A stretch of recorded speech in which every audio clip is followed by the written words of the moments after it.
చూడకపోతే చూసేయండి.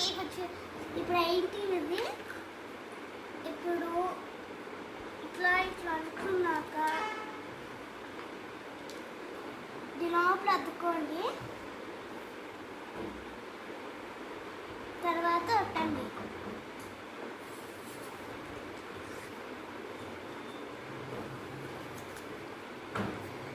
దేనితోనైనా ఒత్తచ్చు, చపాతీ రోల్తోనైనా దేనితోనైనా చేసుకోవచ్చు ఫ్రెండ్స్.